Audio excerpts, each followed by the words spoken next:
Bom dia, meu nome é Rosa, somos do grupo 6, formados por Jamile, Gustavo, Matheus, Lani, Rodrigo, Vanessa e Will. Vamos falar sobre a vigilância e saúde, endemia e epidemia, falar também sobre o impacto da Covid, o que é e como surgiu, e o que pode ser feito para diminuir os dados históricos.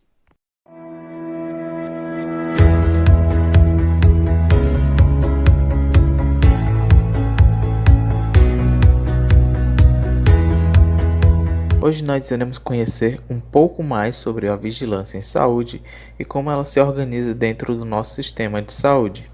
É certo que quanto mais cedo identificamos um problema, melhor podemos nos preparar para enfrentá-lo, não é?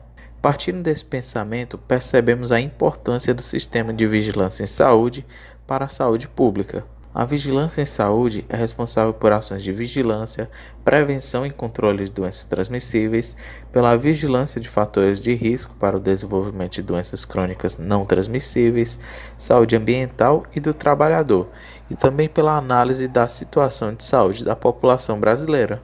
Diante do contexto em que diferentes estratégias e tecnologias são incorporadas às ações de saúde pública, a vigilância em saúde é entendida como um processo sistemático de coleta, consolidação e disseminação de dados sobre eventos relacionados à saúde, que vão ajudar no planejamento e na implementação das ações de saúde. O que é endemia? A endemia é a classificação dada para doenças que ocorrem com frequência em uma região delimitada e se mantêm restritas a ela. Popularmente se fala que a doença é típica daquele local. Assim, o conceito de endemia não está relacionado com a quantidade de casos notificados em uma região geográfica.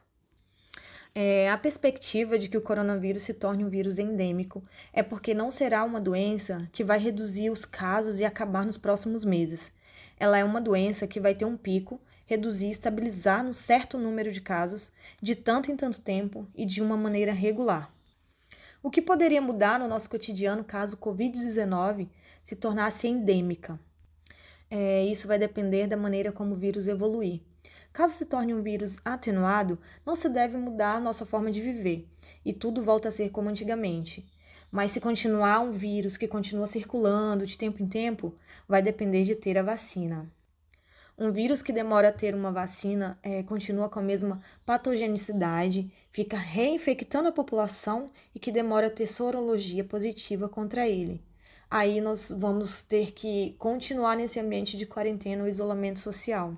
Já a vacina, ela acelera o controle da doença, além de ser maior e melhor esperança de solução dos problemas para todos. Assim, um macrocosmo, usar um termo bonito, né? Então, exemplos que eu posso dar de epidemia e pandemia. Eu peguei alguns exemplos históricos. Um que provavelmente vocês já devem ter ouvido falar é o da peste negra, né? A peste negra foi uma pandemia. Ela afetou uma parte enorme, né, do mundo. E só não afetou mais, sinceramente, porque na época o transporte entre áreas distantes era muito mais difícil do que é hoje em dia. Ainda assim, a peste negra, a peste bubônica, foi capaz de erradicar 1/3 da população da Europa. Então imagina se tivessem a capacidade de transporte que a gente tem hoje em dia. Outro exemplo de pandemia, a gente pode pegar também uma coisa que não fique tão atrás na história, a pandemia da AIDS, né? Que acontece hoje principalmente em países africanos, países em desenvolvimento, em que as pessoas ainda não têm condições, acesso a noções até básicas sobre DSTs, acesso a camisinha, e por aí vai. Então, a AIDS seria uma pandemia da atualidade. Agora, epidemias, a gente tem que falar de questões de doenças mais localizadas. Ocorreu uma epidemia de cólera no Haiti, que começou em 2010 e vem até a atualidade. Por que é uma epidemia? Porque ela é concentrada na região do Haiti, né? Assim como ocorreu não tão recentemente, né? Mas ainda assim. A Covid-19 é uma doença infecciosa causada pelo novo coronavírus, SARS-CoV-2. e tem como principais sintomas febre, cansaço e tosse seca. Alguns pacientes podem apresentar dores, congestão nasal, dor de cabeça, conjuntivite, dor de garganta, diarreia, perda de paladar ou olfato, erupção cutânea na pele ou descoloração dos dedos das mãos ou dos pés. Esses sintomas geralmente são leves e começam gradualmente. Algumas pessoas são infectadas, mas apresentam apenas sintomas muito leves. A maioria das pessoas, cerca de 80%, se recupera da doença sem precisar de tratamento hospitalar. 1 em cada 6 pessoas infectadas por Covid-19 fica gravemente doente e desenvolve dificuldade de respirar. No início da pandemia, pessoas idosas e as que têm outras condições de saúde, como pressão alta, problemas cardíacos e do pulmão, diabetes ou câncer, tinham maior risco de ficarem gravemente doentes. No entanto, com mutações que ocorreram no vírus, um público mais jovem começou a ser atingido com casos mais graves da doença. No começo da pandemia da Covid-19, foi muito discutido sobre as possíveis origens do vírus. A pergunta a ser respondida era como ele foi introduzido na população humana, incluindo o possível papel de hospedeiros intermediários. O objetivo da descoberta era prevenir a reinfecção com o vírus e o estabelecimento de novos reservatórios zoonóticos, seres onde vivem e se multiplicam um agente infeccioso, reduzindo os riscos e o surgimento de uma transmissão de outras zoonoses. A epidemia começou na cidade de Wuhan, na China, em dezembro de 2019, mas rapidamente se espalhou para o mundo. As principais teorias levantadas incluíam o contato entre um ser humano e um animal infectado e um acidente em um laboratório na China.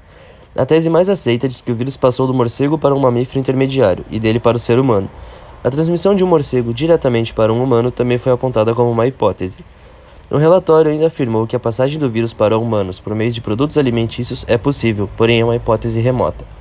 Já a possibilidade de o vírus ter escapado acidentalmente do Instituto de Virologia de Wuhan foi classificada como extremamente improvável.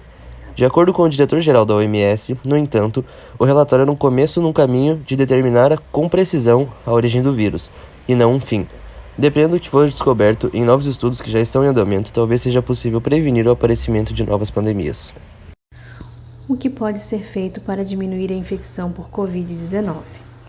É comprovado que o risco de contaminação diminui quando se prioriza alguns cuidados, como cobrir o nariz e a boca ao espirrar ou tossir, manter ambientes bem ventilados, não compartilhar objetos pessoais, lavar a mão e aplicar álcool em gel, usar máscara adequadamente, evitar aglomeração, ambientes muito bem limpos, distanciamento social e, com certeza, a vacina que veio para imunizar a população contra o coronavírus.